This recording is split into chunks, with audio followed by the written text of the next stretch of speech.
All right, so let's go ahead and get started. Let me get your attention because reading is definitely usually part of the problem here, and then the other is just remembering things. So you are going to have to do your homework, study, go back over. Don't forget that there's tutoring both Tuesday and Thursday this week. Tuesday, AS Chemistry has an exam coming up, so that's going to be a pretty packed day. But Thursday will be after their exam, so the best day to come would be Thursday after school if you need assistance on your questions. It's Tuesdays and Thursdays. Thursday, it's just open. Thursday's open. Because pre-ACE, I do most of their review in class. So pre-ACE doesn't usually need to come in. So you can come in on Thursdays. If there's no faculty meeting. So this week there is no faculty meeting on Thursday, so the room is open. So let's go ahead and start going over the answers.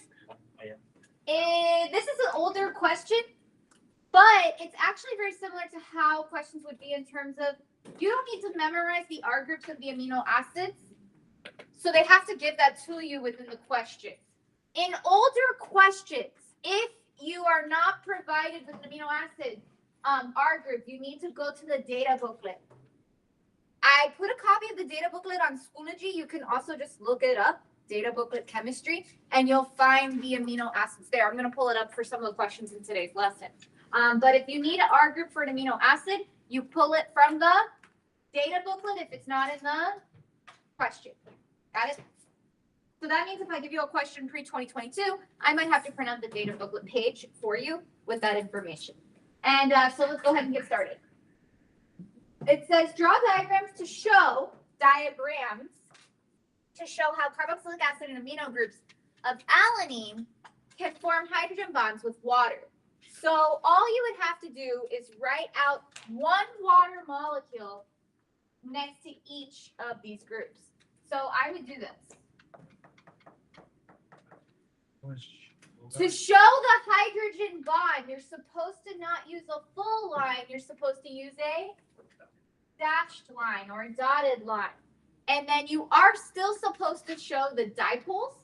This would be a partial negative, and this would be a partial positive, indicating the attraction between the negative oxygen and the positive hydrogen of another molecule.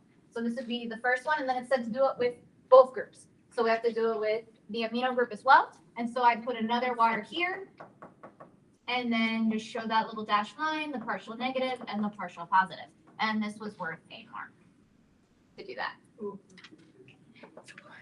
The Zwitter ion means that you have both a positive charge and a negative charge on your amino acid.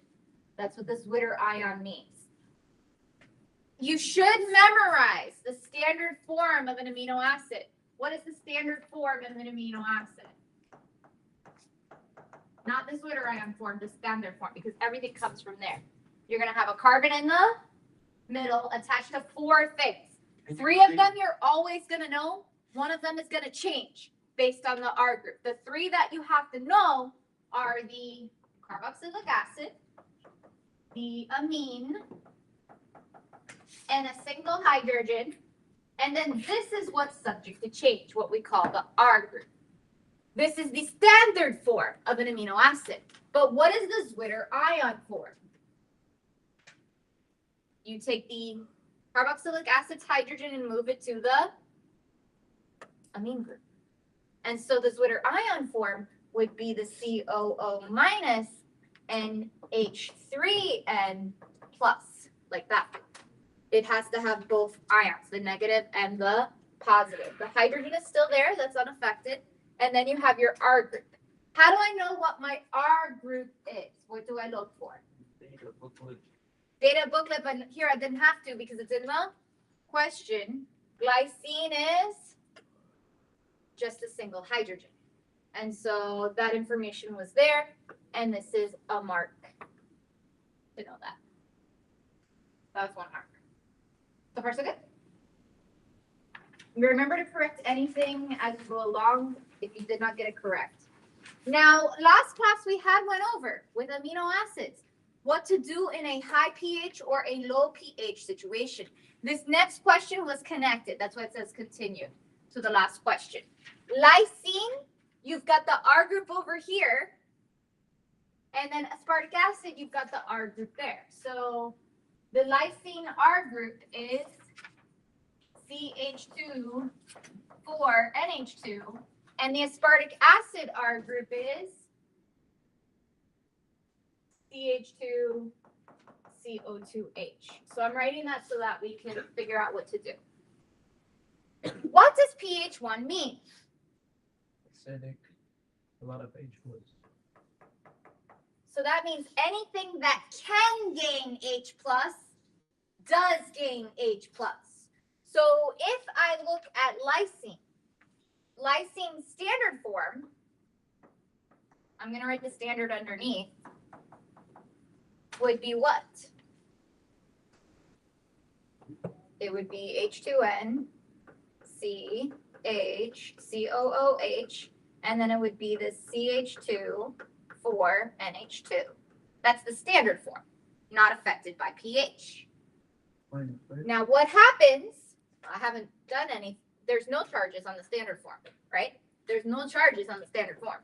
Oh yeah, but Now what is the effect of pH? the NH2, the CH2 for NH2. Does not have a charge to begin with. That's not a negative. That's a line going to a carbon. These are all lines going to a carbon. Every single one of these. They are not negative charges. They're not lifted up. They're not at the top. Okay. Does that help? H plus. I have to make every functional group that can be an acid, its acid form. So that means that all the NH2s become NH3s, pluses, right? So I have to give H plus to every group that could take it. And so this will then be, the carboxylic acid is already got its acid, so that's already correct. The H, so what does this H2N turn into? Right. And every time you give H plus, you have to add a +1 charge. And then what about, there's another one, and this is where most people got tripped up. What about the bottom? Doesn't that have an NH2 as well? Isn't that still a base? So wouldn't it accept an H plus? And so this would be CH2 4 NH3 plus. And that would be worth a mark to get that. Does that reasoning make sense? Low pH means give H plus. Every group that could be acidic or basic has to take the H plus and become the acid version. And so what about aspartic acid pH 14? I'm going to go ahead and write the standard form first again, and then we'll adjust the pH. So the standard form means without the pH consideration, like not neutral, not pH 1, not pH 14.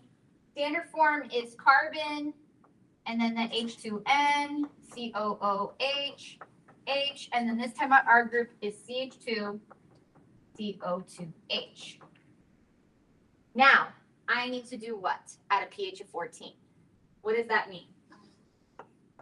This means that we've got a lot of OH minus, right? Lots of OH minus. So what do? Instead of giving H plus, we take away H plus, because the H plus is going to be transferred from the molecule to the OH minus in the solution. Does that make sense? Because there's a lot of OH minus, so the OH minus is accepting the H plus from the molecule. So if I have a high pH, what it means is take away H plus. And if I have a low pH, it means give H plus. So take away H plus. So out of this molecule here, what groups can lose H plus? The carboxylic acid, and there's 2 of them. So it would become CH, COO. If I lose the H plus, what's left? COO what? Minus, because it still has to end up being neutral in the end. That's why it's COO minus. The overall thing is neutral. If I take away a +1, the -1 is left over. Yeah? Okay, so this is minus. On the bottom, same thing. CH2, CO2 minus, or COO minus, however you want to write that. But it's the same group, right? COO minus. And then NH2 is already the base form. So you don't take away NH plus because it's already the base form. So it stays NH2. And if you got that correct, you would get 1 mark. So altogether, each of these structures is worth 1 mark. And by the way, when you get to the organic section of the Cambridge exam, that is usually how it is. Each correct structure is 1 mark. So you just add them up that way. Good so far? Continue. Okay, so this question, this last two is linked together. And this question was actually on the most recent exam that was given to students here at CIE. So the students who took the paper 4 last year had this specific exact question. And so they give you this molecule. It's not an uncommon type of question. They give you this molecule. They first ask how many chiral carbon atoms. So yes, you can be asked AS chemistry things. What does chiral mean? 4 unique groups on that carbon. So they have to be different from each other. And I saw when I checked, everybody who asked me to check pretty much got this correct. The answer is 2. And those 2 chiral carbons, where are they? This is one of them. And this should be the other. So those were the 2 chiral carbons, the ones that had 4 unique groups. I don't believe they did not ask you to notate where they were, but they could in a different question. Then 2 marks. No. It would be, they'd either ask one or the other. I doubt they'd ask for both. They'd ask you to identify. The other type of question would be identify. And it would probably be worth only 1 mark as well, because this is considered to be an easy standard, because it's from ASCAP. Neotame contains a ring. So a ring we're going to learn is a benzene ring. So you want to write that down for now. A ring is a benzene ring. Our final unit of study is all about benzenes. So I'm careful to choose questions where it's already assumed that benzene is known. But you're not going to be given reactions with benzene itself until unit 6. Identify the other functional groups. So the ones that aren't benzene. Did you get amine? And I'm going to point it out. You don't have to, but that's it. If you missed any of them, you may want to point them out. Did you get amide? Was also there. That's this.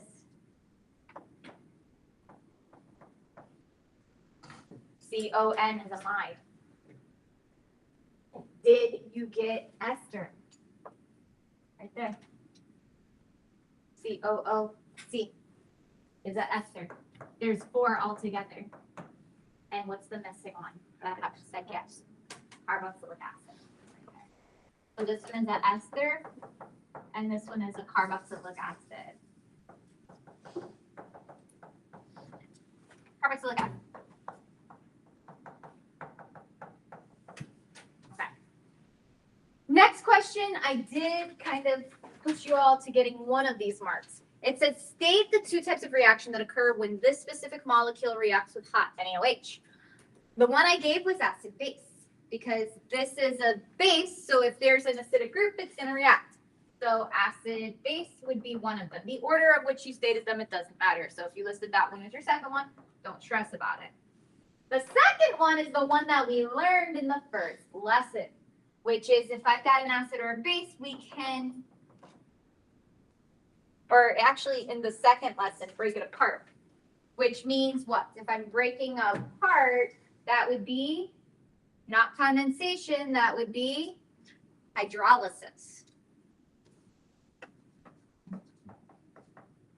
Condensation, remember, is putting the monomers together. Hydrolysis is breaking them apart. So you may want to write that underneath. Condensation is putting smaller molecules together.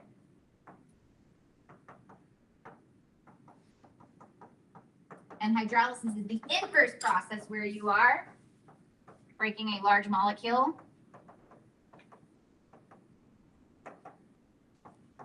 apart. So that's that.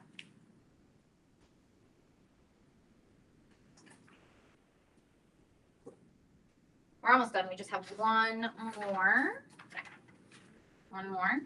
And this one is probably the hardest of the questions, I would say. The last one. I would have expected most of the students probably got 1 out of 3 mark on this one, like who actually took the exam last year. Let's take a look at why it's difficult. Draw the structure of the 3 organic products formed.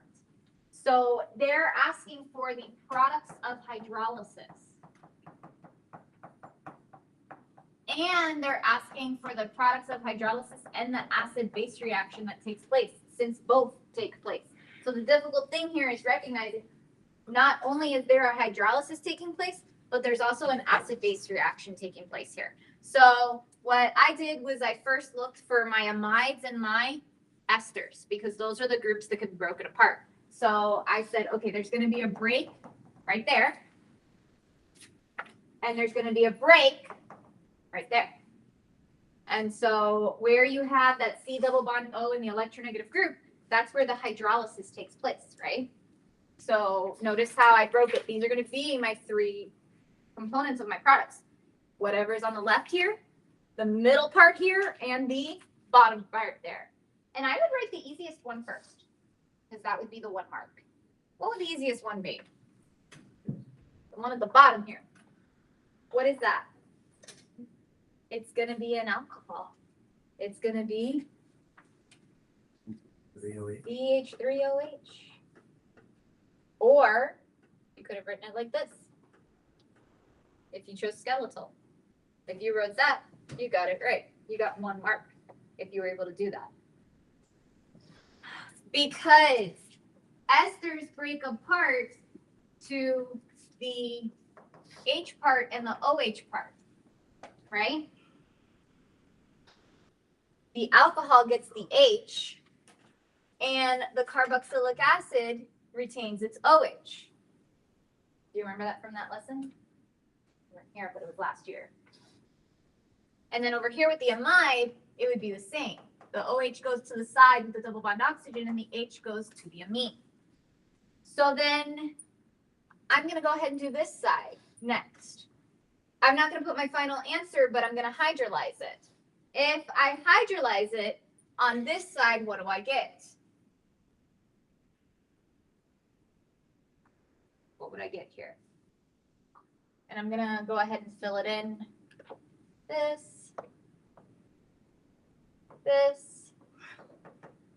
That's the same. That's where the break's going to happen. What does that become? We said typically it's OH, but this isn't NaOH. It's a base. How does a base hydrolyze? Do you get OH or do you get O Na? You get O Na. And the Na is the thing to help you remember that. When it's a base, you actually get this as O minus Na plus and not OH. But here's the trap. Here's the trick. When we go to this bottom part with the carboxylic acid, isn't this acid also reacting with the base? So what would that product be? What would that part of the molecule be? If this is an acid and it's reacting with NaOH, what's happening? It's also going to be O Na. So that's why I said this. I believe this is a hard question because you have to recognize both of those things are happening. And how many marks is this worth to get correct? 1. So I've done this part. I've done this part. Now I have to do the middle part. The part in the middle, which is going to fill in this last box. This H, remember, goes with the amine. So it would be NH2. Then I've got this benzene stuff going on, which all you got to know is that you just have to recreate it as is. Like you just have to draw it out the same way you see it. Copy paste, basically. And then from here, we have our last product right here. What happens to this carboxylic group? Is it OH or O Na? And no, it's with NaOH. It's going to always be O Na, right? So this is also O minus Na plus. And then that will be the third point to produce that answer. So you have to hydrolyze every amine bond, every ester bond and then decide the correct products from there. So the problem with these questions is not necessarily what you have to do, but how large the molecules are and recognizing where to make your breaks. If you can recognize the reactive sites, hopefully it's not too difficult. This question though was considerably a difficult, this specific question was considerably a difficult one. I'm sure it was difficult for the students last year, but I do want you to see both easier questions and more difficult questions as we move along. For those of you that have senior picnic, senior breakfast today, you gotta wait for the announcement to go for the bus. You chose this. What? I didn't say, oh, yes. Yours was. All right, so I'm serious? it is field trip season. I call this field trip season because like February is all field trips. So this is our technical final lesson on polymers. And this lesson will serve as our halfway point through the unit. And so just looking at the week schedule, this week we have a lesson today. It's only got a couple of objectives. We've got a lesson on Wednesday. That one will have more objectives, and we're going to start going over the separation process today and into Wednesday. Wednesday, if we are able to fit the time in, we should be able to. I was last year. We'll have a lab as well on that day in the last part of class, chromatography. For those of you who are lab aides, you saw Pre-Ace do something similar with M&Ms. It's separation based on color. You'll be doing that lab because you didn't do it in Pre-Ace. You'll be doing that lab on Wednesday most likely. And that is actually one of the separation techniques we have to learn about. And then on Friday, on Wednesday, I'll be announcing your project. On Friday, if you are here, you'll be working on that project. We do have a field trip that day to Frost Science for those who are part of STEP Challenge. So that will not be a new lesson day. Could you go back? Which slide? Yeah. The first one? No. The second one? This one? Yeah. This one? The difference between condensation and hydrolysis? Oh, I just wanted to check. Oh, acid base and hydrolysis. This one? Or just No, that? that's it. Okay. All right, so we're going to get to these objectives. We are wrapping up on amino acids. Today we're going to talk about how to separate them, but you have to understand how to do this in order to understand today's lesson, because the way that we separate amino acids is going to be based on their charges at different pHs. And so we'll continue on this. We'll do more practice questions. It's not a very long lesson, but some of the questions are a little bit difficult. So you'll see the last question will take us some time to get through. All right, here we go. Objectives. Candidates should be able to describe the acid-base properties of amino acids, the formation of Zwitter ions, and the isoelectric point. So let's review. What is our basic part of an amino acid? The NH2, right? And what does that mean that it's basic? It is going to receive H plus if H plus is available to be given to it. So you want to write that down. What is our acidic part of an amino acid? Right. So this is what's going to give H plus. So a carboxylic group is an acidic group. There is one other group that is also defined as an acidic group that shows up later in today's lesson that you should go ahead and write down. It doesn't fully show up until next unit, but because you know the Cambridge questions are mixed, you're going to see it today. Another acidic functional group, there's one more.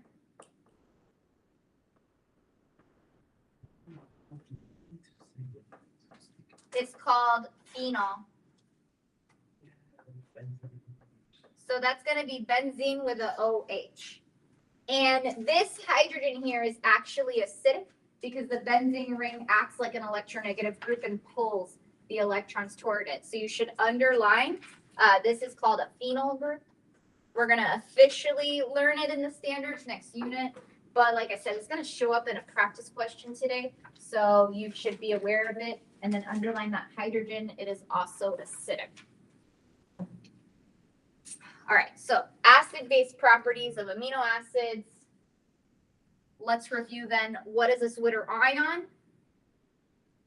Because we have to understand this terminology or else we're going to be lost, like I like to say, in the applesauce. Yes. You can scan, show, and go. What was a Zwitter ion again? Sorry for the interruption. Teachers, at this time, all those seniors going to senior breakfast, if you could please make it down to the entrance of the school and Ms. Espinosa and Mr. Marrero. Thank you. Catch up on the notes. They'll be posted. Get them from a friend. For the two of you that are going, like I said, we only have a couple of objectives today. I try not to make it a lesson that has too much in it, but we do have to press on. Wednesday will be the bigger lesson of the week. What's the Zwitter ion? No, by drawing. What is it? It's the amino acid that has both the positive and the negative charge. So it's got both the positive and the negative charge. Zwitter, think of both. And then Which- you change the R. And the R, well, yeah, the R group doesn't change. That is a good one. So it's just your amino acid in its standard form where the amine group has gained. Hi, Damani. Go ahead. The carboxylic has lost and the R group is unaffected. So the important thing to note here is that only the H plus was transferred from the carboxylic acid to the amino group. In the Zwitter ion, the overall charge is neutral. So the overall charge of the Zwitter ion is neutral. And then the last one that it says here is something called the isoelectric point, which we don't be learning about today, but I'm going to introduce it now since we're looking at terminology. So isoelectric points.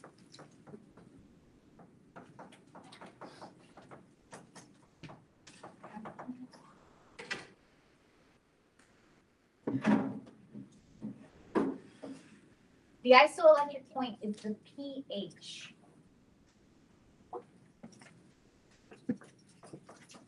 For an amino acid where the Zwitter ion exists.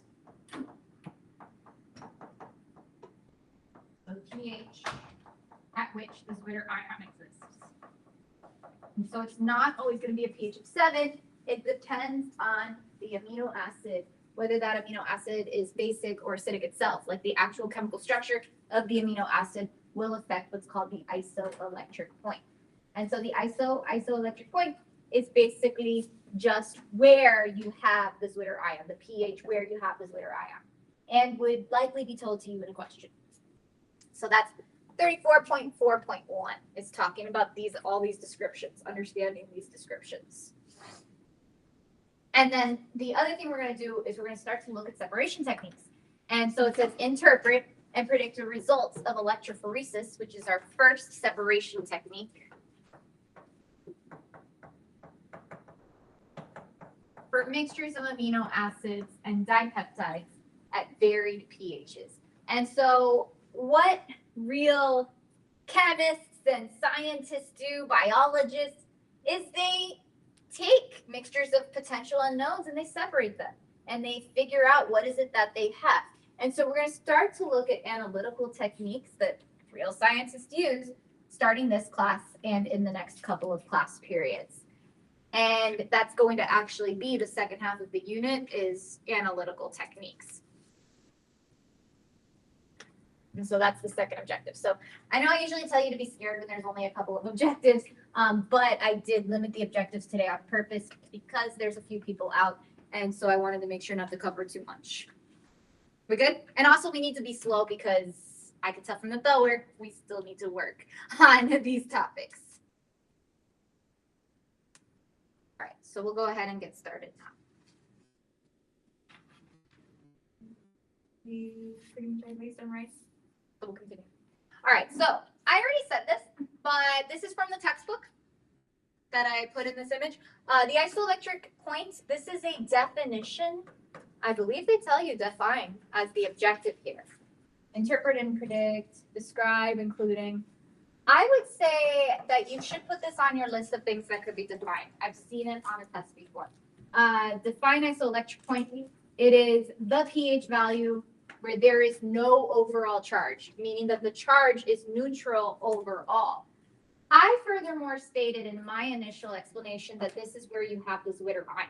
So although you have no overall charge, it's much like an ionic compound. Remember that if I have an ionic compound, one of the things you need to know about an ionic compound, and we'll use NaCl as our exemplary example, is that although an ionic compound does not have an overall charge, it is composed of ions, a positive ion and a negative ion. And so the same thing is true of the Zwitter ion.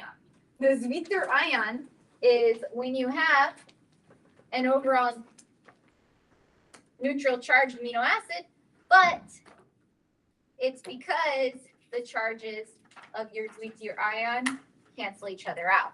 So the overall charge is neutral, but it is comprised of two opposing charged ions, a negative charge and a positive charge. So the same kind of deal is going on that's going on with an ionic compound. So you may want to write that out. And then you've got some fancy stuff going on here. And they tell you that this is a titration curve. And in this titration curve, there's a pKa1, a pKa2, and a pKa3. And do we remember what the pKa is?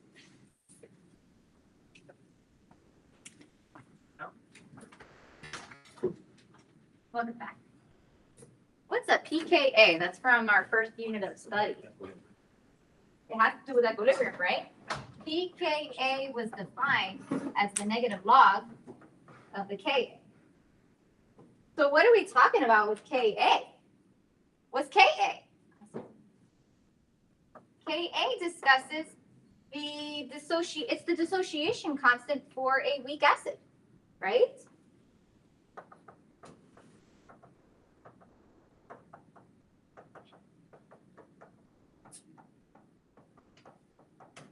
And would you agree that carboxylic acids are all weak acids? So here they're just discussing, if I have this amino acid that has two carboxylic acids and an amine group, there are three possibilities for what could be acidified, and every single one of those H pluses coming off has its own Ka. And so that's just something for you to be aware of, that these topics can be interlinked with each other.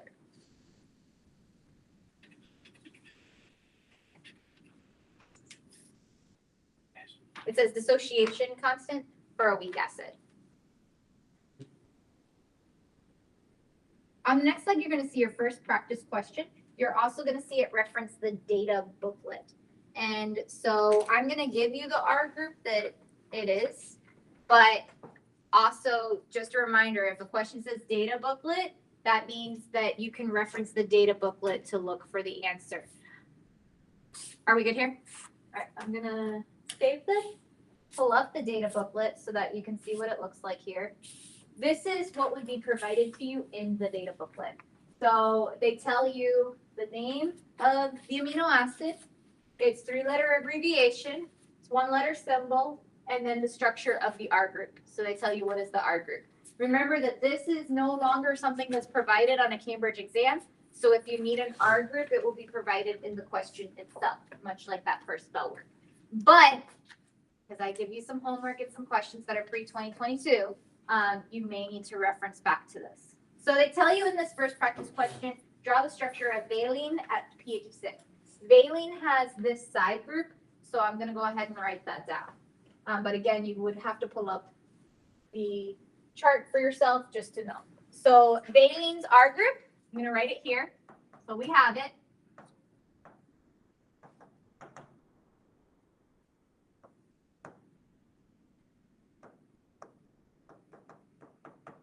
This is how they wrote it in the data booklet. That was the valine R group. And so once you've written that down, I pulled that once again from the data booklet. You do not have to pull that from your head. Now let's go ahead and read the question. It says valine and lysine are amino acids. We'll have to pull lysine a little bit later. The structures of these amino acids can be found in the data booklet. The isoelectric point, underline that, of an amino acid is the pH at which it exists as a Zwitter ion. How nice that they told you this information. That means that the Zwitter ion exists at that pH. The isoelectric point of valine is 6, which we care about because they're asking us for the structure of valine at what pH? 6. Because the pH matches the isoelectric point, we are looking for the Zwitter ion. So it's another way of saying we're looking for the Zwitter ion. So let's draw the Zwitter ion of valine. Start with the C in the middle. There's 4 different things attached. How would the carboxylic acid look at the isoelectric point as the Zwitter ion? What would the carboxylic acid look like? It would be COO minus, because you've got to have the carboxylic acid with the negative charge. The H is unaffected, and how would our NH2 group be? Instead of NH2, it would be NH3 plus. So H3O plus. Where my nitrogen, I have to know is connected to the carbon. And then my R group, I have to write it in. They told us it's CH. That is what's connecting. And then CH3, CH3. And that's it. So remember, at the isoelectric point exists the Zwitter ion. The Zwitter ion is when you have an overall neutral charge, but your carboxylic group is negative and your amine group is positive. So the H has been transferred from the carboxylic acid to the amine group. That's what you have to remember. All right, good with this first one?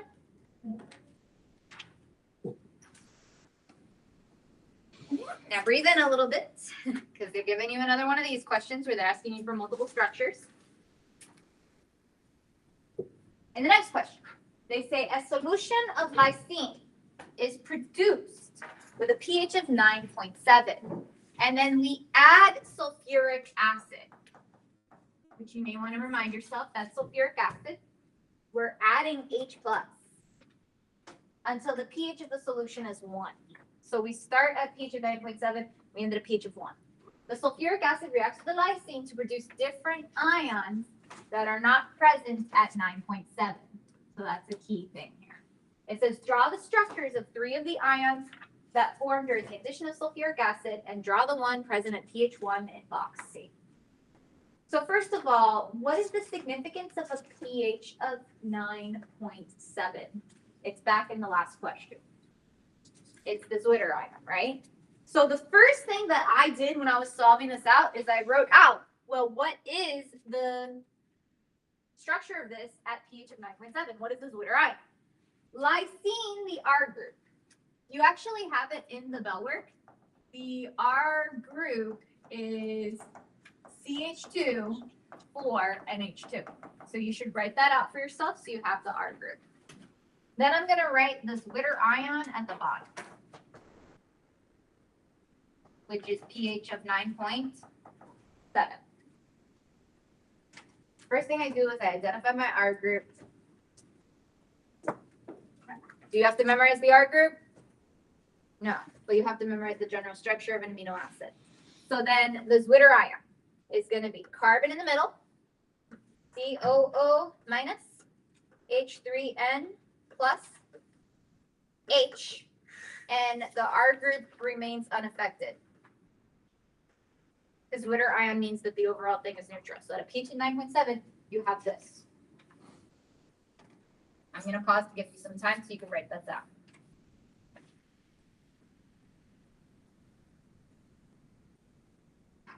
We haven't earned a mark yet. What's the process that's happening? They're telling us we're adding drop by drop. So you could have this in a lab, right? Dilute sulfuric acid in those little dropper bottles. And you're adding it drop by drop to this until you make it down to pH 1. I'm going to do the pH 1 version first because they tell us that in box C has to go the most acidic version. So what would this look like at a pH of 1?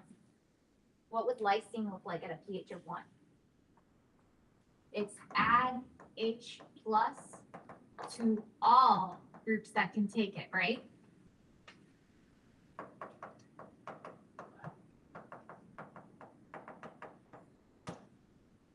So looking at this, can NH3 plus take an H plus? So we leave it the same because it's already the acid, right? So then I write C. Can a hydrogen at the top take an H plus? No. Can COO minus take an H plus? Absolutely. And that's a key.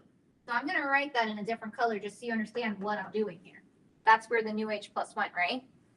And then at the bottom, is there a group that could take an H plus? Yeah, H2. And so this becomes CH2, CH2, 4, and then NH what? NH3. So I'm writing that in a different color, knowing that that has added a hydrogen. And then with the plus here. And that would be pH1. Makes sense so far? So if you get that, you get 1 mark. Now they're asking you for, well, what are other structures that you could have? And the way to analyze this is if you're adding it drop by drop, well, at some point you're going to add the hydrogen to the COO minus, and at some point you're going to add the H plus to the NH2 down here. So you write those 2 possibilities as your other 2 answers. So A would be, go ahead and write it. And it doesn't matter which order you do this in, but they do need to be one at a time. So in this one, we would do, I'll just leave it for boys, plus CH, we said COOH, and then this would stay the same. How far? Are we good with that? You would still leave it still. No, because they said ions that form. They didn't say the order of which one it forms in. So if I leave this the same and add NH3 plus, then I have already made C. And they need to be 3 different unique answers. So what would our other one be? Instead of adding the hydrogen to the carboxylic acid, this discusses adding the hydrogen to the NH2 to make it NH3 plus. That's the ATS. So this would mean, I'd say this is probably the hardest mark to get because what they're expecting you to give is 3 separate answers where you're adding the H plus to. You could add the H plus to the CO minus, you could add the H plus to the NH3 plus, and then at the end you add it to both. Each correct structure, again, worth 1 mark. That tends to be what happens here. The next question is actually one that we saw in the last class period. I think it might have been a different set of amino acids, but it's very similar to what we did last class. I'm pausing until I see everybody's done, and then we'll continue. Okay. Sure you get it done?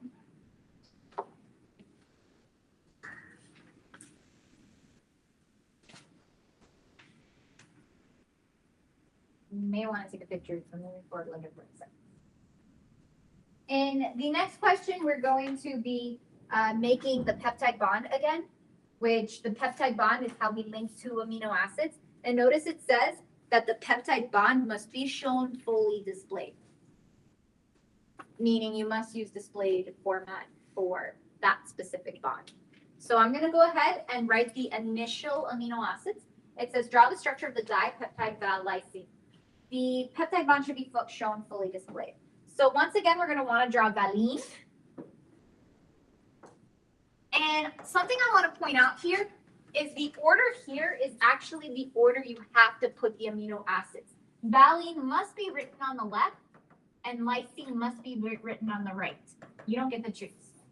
Whenever, and this is how biochemists organize it, they always write from left to right. This is the order of the amino acids, how they're coded in your, what's your RNA? That codes for proteins. And so left will be valine and right will be lysine. And so valine, just to remind you, that was, we already did valine and lysine, their structures earlier.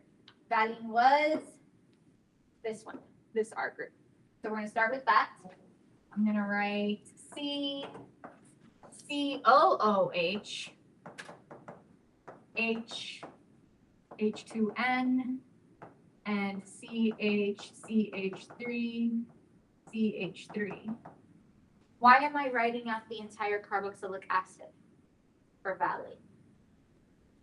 Instead of writing COOH, you see me write C double bond OOH. Why am I doing that? Because I have a reason. To show the fully displayed peptide bond, I need to know what groups are reacting. So it's going to be that center part that's reacting. That's why I'm fully displaying the center part. And so then we got to do the same thing now for lysine, which is going to be plus. I'm going to fully display my amine group on this side because these are the two that I'm going to put together. And then the rest does not have to be displayed. And then this is CH2, 4, and H2. This is lysine. When you are linking amino acids, you don't link them from their Zwitter ion, you link them from their standard form. So I want to make that note. When linking amino acids,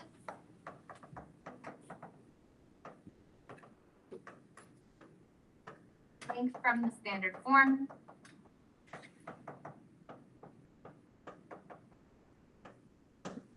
Not the Zwitter ion. So I'm pausing to give you some time to write your original valine and your original lysine. And then how do we link them together to form the dipeptide? What do we have to take out? We have to take out water. And so that's where you see me start to use a different color. I'm going to take, where do I take the OH out from? Where do I take the H out from? So it's literally just like that, which is why you see me drawing the whole thing out so that I can say, okay, I'm going to take this water out. And now I have to write everything that's left over. So this is where you have to be very careful, very meticulous, because if you miss one atom, is the whole thing wrong? If one atom's written in the wrong order, the whole thing is also wrong. So we have to be really careful here. Because you're not giving the exact molecule that it is. CO. Instead of the OH, what does it connect to? Because the OH is being taken out, the H is being taken out. What is this carbon connecting to now? It's connecting to nitrogen. So the red that you see me writing there is called the, what's this bond? The peptide bond, because this is linking the amino acids together. That new bond that's being formed is called the peptide bond. And so now I just write everything else. After I've got the peptide bond, this stuff, the waters come out. And so now I just rewrite everything, copy, paste what I had. And then this is CH2, 4, and H2. Where are the two marks here? Showing the bond. One is showing peptide bond, and 2 is linking the rest, like not missing any atoms, making sure that everything's all connected together. All right, I'm pausing to give you some time if you needed to finish writing that down, and then we shall continue. All right, so we have one more standard to go through today. It's called electrophoresis. And because this is an analytical method that's both used for separation of amino acids and separation of DNA, I did want to show you a short video on this process. Anybody who's studying biology, who actually wants to become a biologist or a biochemist, will need to be well versed in electrophoresis. You would actually do labs where you perform electrophoresis. So let's take a look at what exactly that is.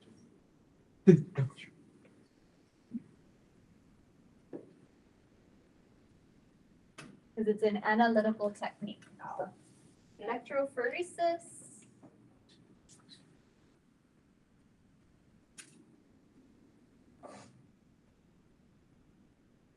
And then it's funny, I saw this video. I think it's going to be a decent one to go through. It'll do it for DNA, but I think you can apply the same ideas to what we're going to do for amino acids. So I'm going to turn my sound off here for just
because I'm right here.